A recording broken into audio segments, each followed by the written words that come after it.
चलिए दोस्तों, तो आज हम पढ़ने वाले हैं रक्त परिसंचरण तंत्र। और इससे पहले भी आपको रक्त परिसंचरण तंत्र में जो हमारा मुख्य बिंदु था हृदय, इसके बारे में भी आपको बताया था मैंने, ठीक है ना। तो अभी हृदय से संबंधित ही हमें जानकारी करना है, जानकारी लेना है।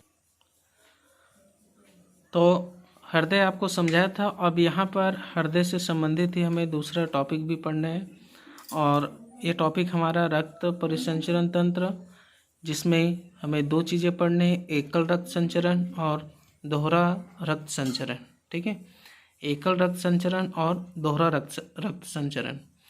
एकल रक्त संचरण किन प्राणियों में होता है और दोहरा रक्त संचरण किन प्राणियों में होता है, दोहरा रक्त संचरण किसे कहते हैं, है ना। इन तमाम बिंदुओं पर आज हम चर्चा करने वाले हैं। तो रक्त परिसंचरण तंत्र का एक देखिए मैंने डायग्राम भी बनाया हुआ है, ठीक है, नोटबुक में, और ये डायग्राम आपके बुक में भी है। तो मैं चाहता हूँ कि आपके बुक के डायग्राम के अनुसार मैं आपको समझाऊँ ताकि आपको ज़्यादा समझ में आए, ठीक है ना। तो आइए चलते हैं हम आपके बुक के डायग्राम की ओर। तो ये है, देखिए, ऑक्सीजन तथा कार्बन डाइऑक्साइड के परिवहन तथा विनिमय का व्यवस्थापन निरूपण किस तरह से होता है, इसके बारे में आपको समझाएंगे, ठीक है। तो मैंने आपको पहले बताया था कि मानव का हार्ट है ना, ये क्या है, मानव हार्ट, ये 4 खंडों में बटा होता है, 4 कोष्ठों में बटा होता है। इसको हम कहते हैं दायां आलिन और इसको कहते हैं दायां निलय, है ना। पहले जान लीजिए, मैंने आपको पहले भी समझाया था हार्ट में कि 4 कोष्ठों में जो बटा होता है, ऊपर के 2 भाग को आलिन कहते हैं और नीचे के 2 भाग को निलय कहते हैं। तो इसको दायां आलिन, इसको दायां निलय, इसको बायां आलिन, इसको बायां निलय कहते हैं, ठीक है। ये क्लियर हो गया। अब यहाँ पर हमें देखना है कि हार्ट में किस तरह से रक्त का सर्कुलेशन होता है, किस तरह से चलता है, ठीक है। तो पहले हम इसके कुछ बिंदु को जानते हैं। तो ये शरीर के क्या है, महाशिरा है, और ये क्या है, फुफ्फुस। ध्यान दीजिए, फुफ्फुस के लिए फुफ्फुस धमनियाँ यहाँ से जो कहाँ जाता है, लंग्स की ओर जाता है, फेफड़ा की ओर जाता है, ठीक है। ये जो महाशिरा है ये तो हार्ट में गया, लेकिन हार्ट से जो फुफ्फुस धमनी है ये कहाँ तक जाता है, लंग्स तक जाता है, ठीक है। इसी प्रकार लंग्स से वापस कहाँ आता है, हार्ट में, और हार्ट से फिर महाधमनी के द्वारा यहाँ तक आता है।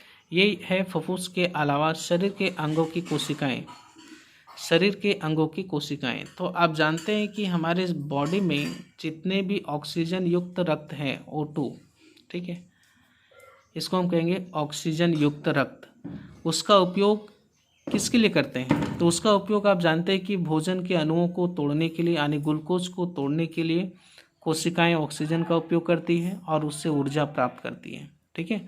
तो सपोज कि हमारे बॉडी में जितने भी ऑक्सीजन युक्त रक्त है, ठीक है, समझिएगा यहाँ से बहुत इंपॉर्टेंट, हमारे बॉडी में जितने भी ऑक्सीजन युक्त रक्त है उसका उपयोग हमारी कोशिकाएं, ठीक है, भोजन के अणुओं को अर्थात ग्लूकोज को तोड़ने के लिए कर चुकी है और उनसे ऊर्जा प्राप्त कर चुकी है, ठीक है। अब बात है कि जो अनऑक्सीकृत ऑक्सीजन है, ठीक है, अनऑक्सीकृत, यहाँ पर इसका मतलब है अनऑक्सीकृत ऑक्सीजन जो है, ठीक है, अनऑक्सीकृत ऑक्सीजन, अब यहाँ से समझिएगा, पहले क्या था कि जो ऑक्सीकृत यानी जिसमें ऑक्सीजन था, हमारे ब्लड में जिसमें ऑक्सीजन मिला था उसका उपयोग कर चुकी है कौन, कोशिकाएं कर चुकी है, सेल कर चुकी है। अब जैसे फिर से हमारे शरीर में मान लो कोशिकाओं को ऊर्जा की ज़रूरत पड़ी फिर से, तो वो क्या करती है, तो जितने भी अनऑक्सीकृत ब्लड है, ठीक है, वो महाशिरा के द्वारा, ठीक है, कहाँ तक आता है, दायां आलिन में आता है, ठीक है, यानी हार्ट में आता है। ध्यान दें, महाशिरा जितने भी अनऑक्सीकृत ब्लड है ना, समझिएगा, जिसमें ऑक्सीजन नहीं है, जितने भी अनऑक्सीकृत ब्लड है, रक्त है, वो आता है हार्ट में, और हार्ट से, ठीक है, फुफ्फुस धमनियों के द्वारा ये कहाँ चला जाता है, फेफड़े में, ठीक है, फुफ्फुस कोशिकाओं में, साफ सुथरा होने के लिए। साफ सुथरा का अर्थ है कि यहाँ पर ऑक्सीजन मिलने के लिए, रक्त से ऑक्सीजन जुड़ने के लिए, ठीक है, कहाँ चला जाता है? फेफड़े में। कहेंगे फेफड़े में कैसे जाएगा? तो फेफड़े में हवा आती कि नहीं, ऑक्सीजन जो हम सांस लेते हैं वो फेफड़े में आता है।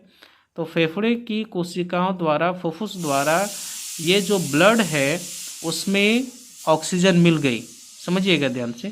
पहले क्या था? अनऑक्सीकृत ब्लड जो है कहाँ तक आया? हार्ट में, और हार्ट से यहाँ पंप हुआ और फिर इसको फुफ्फुस के पास भेज दिया गया।